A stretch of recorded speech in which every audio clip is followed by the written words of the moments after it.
بسم اللہ الرحمن الرحیم۔ السلام علیکم ناظرین، کیسے ہیں آپ؟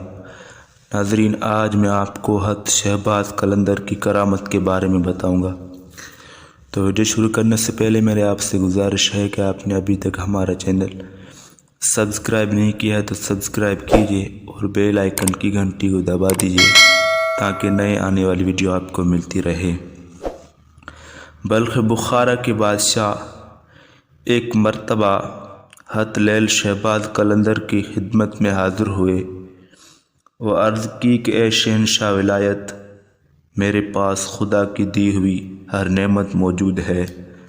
میرے بادشاہت میں میرے حکم کے بغیر کوئی کام نہیں ہوتا۔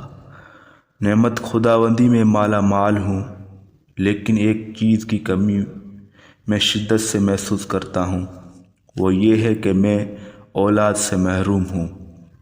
آپ میرے لیے دعا فرمائیں کہ خداوند کریم مجھ کو اس نعمت سے نواز دے۔ حضرت لیل سائی نے بادشاہ کے لیے دعا فرمائی اور ساتھ ہی یہ بشارت بھی دی کہ بہت جلد اللہ تعالیٰ تمہیں ایک فرزند صالح دے گا، لیکن اس میں ہمارا ساجہ ہوگا۔ بادشاہ نے عرض کی، حضرت مجھے آپ کی ہر شرط منظور ہے۔ میں تو یہ چاہتا ہوں کہ میری سلطنت کا ولی عہد پیدا ہو جائے۔ کچھ ہی عرصے بعد اللہ پاک نے بادشاہ پر مہربانی کر دی اور اس کو ایک فرزند ارمجند عطا کیا۔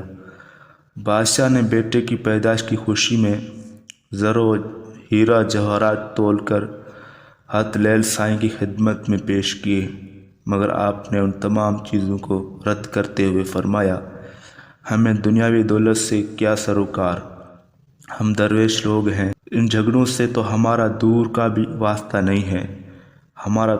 ہمارا تو تمہارے بیٹے میں ساجہ ہے، ہم اس میں سے حصہ لیں گے۔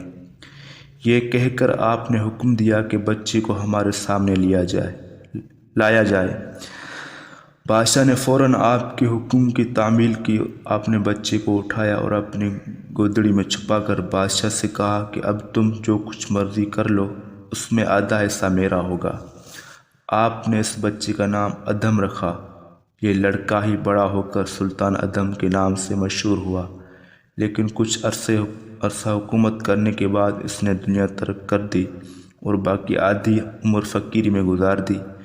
سلطان ادھم نے حضرت لیل سائی کے حکم سے خیرپور کے پاس پہاڑی پر قیام کیا اور یہاں پر ہی وفات پائی۔ آپ کا مزار خیرپور میں موجود ہے۔